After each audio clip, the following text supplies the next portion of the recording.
This is Audible.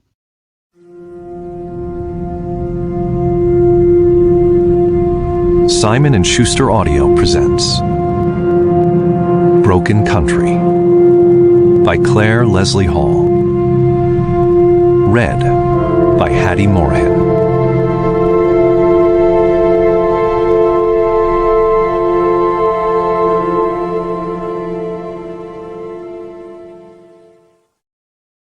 Part 1.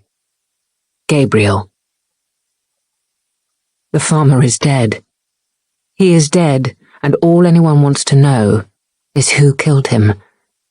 Was it an accident or was it murder? It looks like murder, they say, with that gunshot wound to the heart, so precise it must have been intended. They are waiting for me to speak, two pairs of eyes relentless in their stares. But how can I tell them what he wants me to say? The words we have practiced over and over in the minutes before the police arrive. I shake my head. I need more time. It's true what they say. You can live a whole lifetime in a final moment. We are that boy and girl again, with all of it ahead. A glory stretch of light and wondrous beauty, of nights beneath the stars. He's waiting for me to look at him. And when I do, he smiles to show me he is fine, the briefest nod of his head.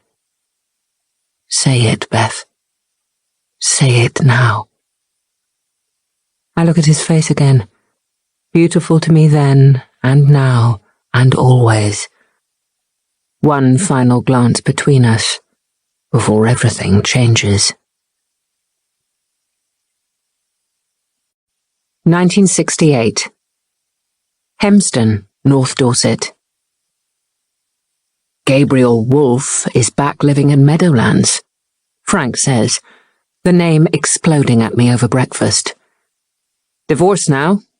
Just him and his boy rattling round in that huge place. Oh.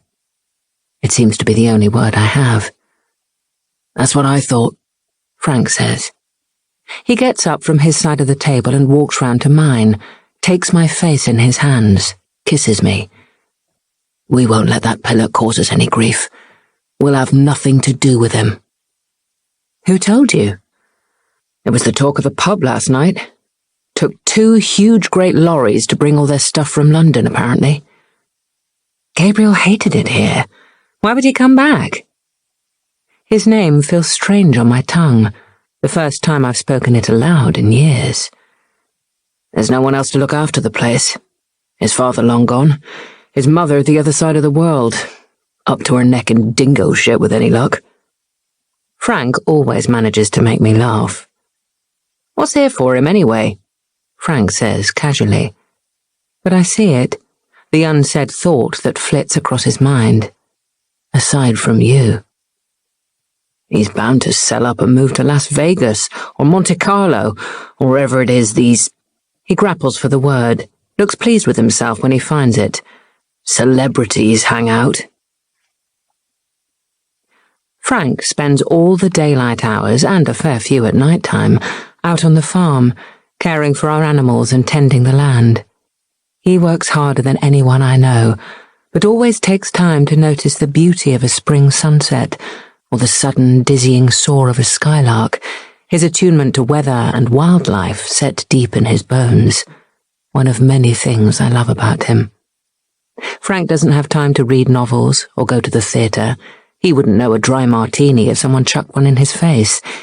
He's the very antithesis of Gabriel Wolfe, or at least the one we read about in the papers. I watch my husband leaning against the door to pull on his boots. In 20 minutes' time, his skin will be permeated 3 layers deep with the stench of cow dung. The door, wrapped hard from the other side, makes Frank start. Bloody hell, he says, yanking it open so quickly his brother falls into the room. Our mornings invariably start this way. Jimmy, still ruddy from last night's beer, eyes screwed half shut, one strand of hair sticking straight up as if it's gelled, says, "Aspirin, Beth.